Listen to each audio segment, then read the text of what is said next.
The year was 1903 and Jenolan Caves was going through some major changes. Up until now, the caretakers had been Jeremiah Wilson, with the large beard on the right, and Fred Wilson, mounted on the horse. They were leaving now, and the new caretaker was James Wybird, to the far left of the photograph, assisted by guide Jack Edwards to Wybird's right. James Wybird and Jack Edwards made an excellent team, working together to discover new caves. One of their greatest discoveries came in June of 1903 when they found the River Cave. The way on was blocked though by a large pool of water, subsequently called the Pool of Reflections. If they were to continue exploring, a way across needed to be found.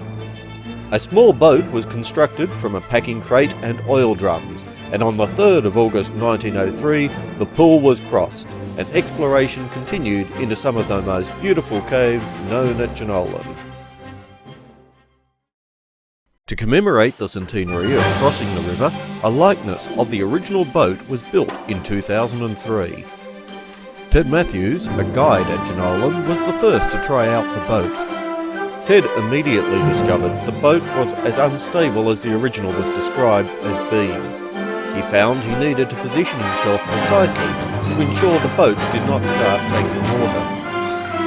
It did not take long though before Ted felt confident enough to start rowing across the pool. Slow, careful strokes were needed to make progress.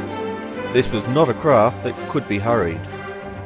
Creating a replica of the original boat enabled Ted and others to realise just what it would have been like to have crossed the pool 100 years ago.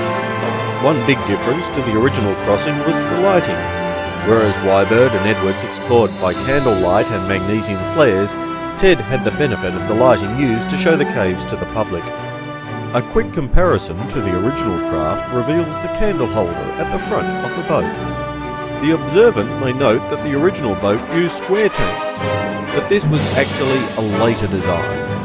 The very first boat used rounded tanks, as seen in this less distinct photo.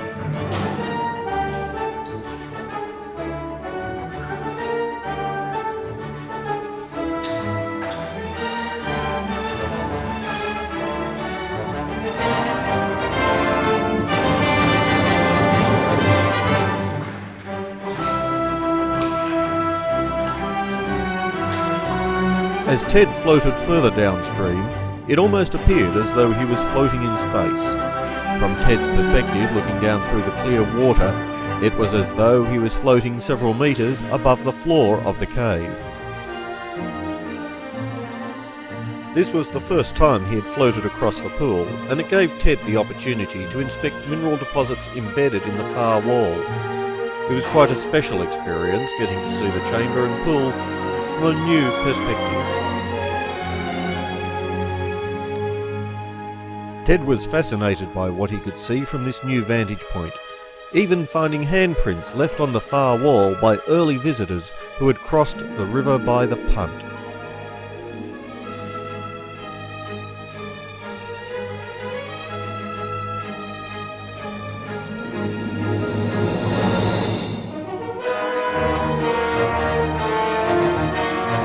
With his attention distracted by all that he could see, Ted was initially unaware of the sound of water trickling into the boat. Water was being taken and the boat was starting to sink.